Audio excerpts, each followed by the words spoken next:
नमस्कार।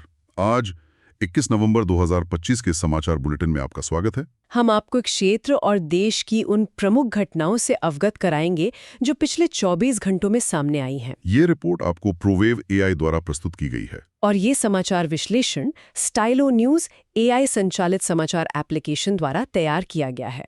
तो आज हम एक ऐसे दस्तावेज पर बात करने जा रहे हैं जो या तो यूक्रेन में युद्ध को खत्म कर सकता है या फिर हमेशा के लिए रूस को एक बहुत बड़ी जीत दिला सकता है। हाँ। ये एक तथाकथित शांति योजना है जो लीक हो गई है और कहा जा रहा है कि इसके पीछे पूर्व अमेरिकी राष्ट्रपति डोनाल्ड ट्रंप का हाथ है। बिल्कुल। और आज हम इसी की गहराइयों में उतरेंगे, ये समझने की कोशिश करेंगे कि क्या ये वाकई शांति का रास्ता है या रूसी हितों के लिए बिछाया गया एक जाल है। सही कहा। तो चलिए शुरू करते हैं इस 28 सूत्रीय योजना से। इसकी शर्तों ने कह सकते हैं कि सबको चौंका दिया है। हाँ, क्योंकि जब मैंने इसकी शर्तें पढ़ी तो ये शांति समझौते से ज्यादा सरेंडर की शर्तों जैसी लगी। पहली बात, यूक्रेन को अपनी सेना घटाकर सिर्फ 6 लाख सैनिकों तक सीमित करनी होगी। 6 लाख? ये तो बहुत बड़ी कटौती है। बहुत बड़ी। मौजूदा हालात में देखें तो ये यूक्रेन की रक्षा क्षमताओं को लगभग आधा कर देगा। लेकिन ये तो बस शुरुआत है। अच्छा। इससे भी बड़ी और विवादास्पद मांग क्षेत्रीय रियायतों को लेकर है। इस योजना के मुताबिक यूक्रेन को क्रीमिया, लुहांस्क और डोनेस्क पर से अपना दावा छोड़ना होगा। क्या? हाँ, और उन्हें आधिकारिक तौर पर रूस का हिस्सा मानना होगा। एक मिनट रुकिए, मतलब जिन इलाकों के लिए यूक्रेन 2 साल से ज्यादा से लड़ रहा है, हजारों जानें गंवा चुका है, उन्हें बस एक दस्तावेज पर दस्तखत करके रूस को सौंप दे? यही तो बात है। ये तो किसी भी यूक्रेनी सरकार के लिए मानना लगभग नामुमकिन होगा। यही इस योजना का सबसे बड़ा कांटा है। ये सीधे सीधे यूक्रेन की संप्रभुता पर सवाल खड़ा करता है। और भी कुछ है? योजना में ये भी कहा गया है कि 100 दिनों के अंदर चुनाव कराए जाए और यूक्रेन को भविष्य में नेटो में शामिल होने से प्रतिबंधित कर दिया जाएगा। साथ ही वो किसी भी लंबी दूरी की मिसाइलें भी तैनात नहीं कर पाएगा। तो मतलब यूक्रेन न सिर्फ अपनी जमीन खोएगा बल्कि भविष्य में अपनी सुरक्षा के लिए किसी मजबूत सैन्य गठबंधन का हिस्सा भी नहीं बन पाएगा। बिल्कुल। ये तो उसे हमेशा के लिए कमजोर और कह सकते हैं कि असुरक्षित स्थिति में डाल देगा। यही तो मैं सोच रहा था। बिल्कुल। यह यूक्रेन को एक तरह से एक बफर जोन बना देगा जिसकी सुरक्षा की कोई ठोस गारंटी नहीं होगी।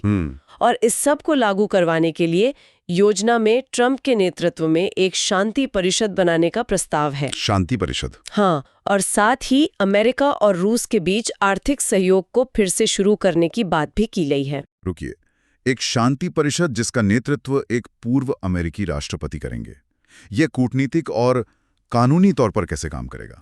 ये एक बहुत ही पेचीदा सवाल है। क्या मौजूदा अमेरिकी प्रशासन या यूरोपीय नेता इसके अधिकार को मानेंगे? ये तो और ज्यादा भ्रम पैदा करने वाली बात लगती है। और यही इस योजना की व्यावहारिकता पर सबसे बड़ा प्रश्न चिन्ह लगाता है। लेकिन ये दिखाता है कि इसके पीछे की सोच क्या है। क्या सोच है? संघर्ष को जल्दी से खत्म करना, अमेरिकी संसाधनों को बचाना और रूस के साथ संबंधों को एक नए सिरे से शुरू करना, भले ही इससे कीमत यूक्रेन को चुकानी पड़े। बिल्कुल। दिलचस्प बात यह है कि जिस वक्त रूस इस तथाकथित शांति योजना की बात कर रहा है, उसी वक्त दुनिया के दूसरे हिस्सों में उसके कदम वो कुछ और ही कहानी बयां कर रहे हैं। सही। जैसे अफ्रीका में उसकी बढ़ती सक्रियता। आपने बिल्कुल सही नब्ज पकड़ी है। ये विरोधाभास ही पूरी कहानी को और ज्यादा जटिल बना देता है। एक तरफ शांति की बातें और दूसरी तरफ अपने प्रभाव को बढ़ाने की आक्रामक कोशिश है। हाँ, हाल ही में रूस और टोगो, जो पश्चिम अफ्रीका का एक छोटा सा देश है, इस बात पर सहमत हुए हैं कि वे अगले साल एक दूसरे की राजधानियों में दूतावास खोलेंगे। टोगो? हाँ। ये एक दिलचस्प चुनाव है। ये कोई बड़ा आर्थिक या सैन्य पावर हाउस तो है नहीं, तो फिर टोगो ही क्यों? यही तो बात है। टोगो पारंपरिक रूप से फ्रांस के प्रभाव क्षेत्र में रहा है, तो ये सिर्फ एक नया सहयोगी बनाने की बात नहीं है। तो फिर क्या है? ये सीधे सीधे पश्चिम अफ्रीका में फ्रांसीसी अधिकार को चुनौती देने जैसा है, खासकर तब जब उसके पड़ोसी देशों जैसे माली, बुर्किना फासो और नाइजर में तख्तापलट के बाद फ्रांस का प्रभाव पहले ही कम हो चुका है। अच्छा, तो रूस असल में पश्चिम के पुराने औपनिवेशिक आंगन में सेंध लगा रहा है। बिल्कुल। तो ये सिर्फ दोस्त बनाने के बारे में नहीं है, बल्कि ये पश्चिम के प्रभाव को कमजोर करने की एक सोची समझी रणनीति है। और ये रूस की उस बड़ी रणनीति का हिस्सा है जिसमें वो एक बहुध्रुवीय दुनिया बनाना चाहता है, जहां सिर्फ अमेरिका का दबदबा ना हो। सही। पश्चिमी प्रतिबंधों के बीच रूस अफ्रीका और लैटिन अमेरिका में ऐसे नए साझेदार खोज रहा है जो न केवल उसे राजनीतिक समर्थन दें बल्कि आर्थिक रूप से भी वो प्रतिबंधों को दरकिनार करने में मदद करें? जाहिर है, रूस की सीमा से लगे देश जैसे लिथुआनिया इन सब हरकतों को बहुत गंभीरता से ले रहे होंगे। उनकी क्या प्रतिक्रिया है? वो तो खतरे की घंटी बजा रहे हैं। लिथुआनिया के विदेश मंत्री केस्तुतिस बुद्रिस ने बहुत साफ शब्दों में चेतावनी दी है। क्या कहा है उन्होंने? कि रूस का अंतिम लक्ष्य सिर्फ यूक्रेन नहीं बल्कि पूरे नाटो को भंग करना है। उनकी नजर में यूक्रेन सिर्फ पहला पड़ाव है, और इसीलिए वो रूसी हाइब्रिड रणनीति का मुकाबला करने के लिए और ज्यादा निवेश की मांग कर रहे हैं। जब वो हाइब्रिड कहते हैं तो इसका असल में क्या मतलब होता है? ये सिर्फ टैंकों और सैनिकों की लड़ाई तो नहीं है। नहीं, बिल्कुल नहीं। और यही बात इसे और ज्यादा खतरनाक बनाती है। हाइब्रिड रणनीति का मतलब है परछाई में लड़ा जाने वाला युद्ध। परछाई में? हाँ, इसमें आपके पावर ग्रिड को बंद करने के लिए साइबर हमले हो सकते हैं, सोशल मीडिया पर अफवाहें और झूठी खबरें फैलाकर समाज में अराजकता पैदा करने की कोशिश हो सकती है। अच्छा। और देश के अंदर ऐसे राजनीतिक समूहों को फंडिंग करना जो नाटो विरोधी हो। ये एक ऐसा युद्ध है जिसका कोई स्पष्ट मोर्चा नहीं होता। मतलब ये एक ऐसा अदृश्य दुश्मन है जिससे लड़ना बहुत मुश्किल है, और यही बात लिथुआनिया जैसे देशों को सबसे ज्यादा डरा रही है। एकदम सही। उनका तर्क है कि अगर आज रूस को यूक्रेन में नहीं रोका गया तो कल वो इसी हाइब्रिड रणनीति का इस्तेमाल बाल्टिक देशों के खिलाफ करेंगे। इसीलिए वे नाटो की रक्षा क्षमताओं को मजबूत करने की लगातार वकालत कर रहे हैं। तो देखिए स्थिति कितनी अजीब है।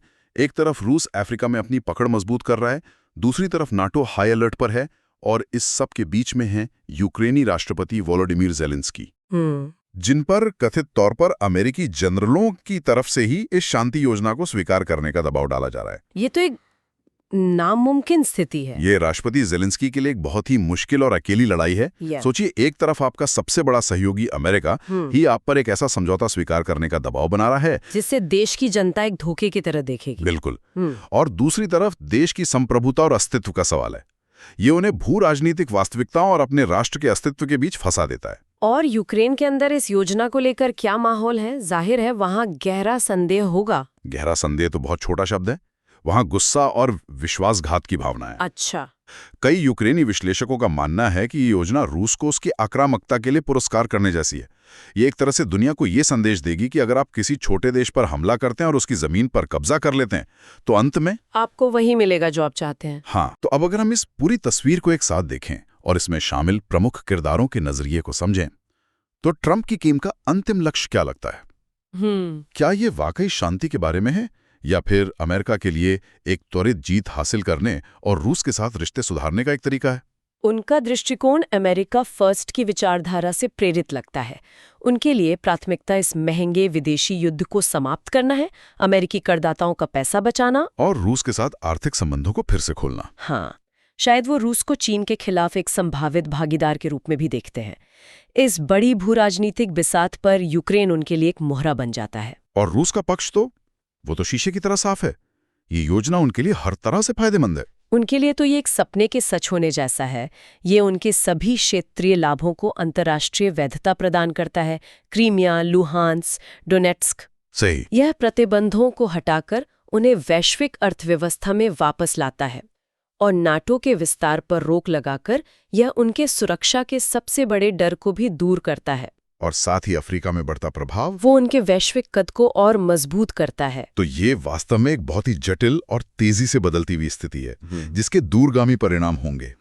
ये सिर्फ एक शांति योजना नहीं है, ये आने वाले दशकों के लिए वैश्विक शक्ति संतुलन को फिर से लिखने की एक कोशिश है। निश्चित रूप से आने वाले कुछ हफ्ते ये तय करने में बहुत महत्वपूर्ण होंगे कि क्या ये योजना जमीन पर उतरती है या सिर्फ इतिहास के पन्नों में एक और विफल प्रयास के रूप में दर्ज होकर रह जाती है। ये थी पिछले 24 घंटों की कुछ प्रमुख सुर्खियां। यह ध्यान रखना महत्वपूर्ण है कि स्टाइलो न्यूज या समाचार ब्रीफ तैयार करने के लिए kiwi post, the Moscow times, focus.ua, zn.ua और इज़वेस्टिया जैसे कई पारंपरिक समाचार स्रोतों का विश्लेषण करता है। AI संचालित ऑन डिमांड समाचार प्राप्त करने के लिए www.stylonews.com पर जाकर स्टाइलो न्यूज की सदस्यता लें। आज हमें सुनने के लिए आपका बहुत बहुत धन्यवाद। अधिक स्टाइलो न्यूज रिपोर्टों के लिए हमारे साथ बने रहें और नवीनतम अपडेट के लिए अपने पसंदीदा सोशल मीडिया प्लेटफॉर्म पर हमें फॉलो करें।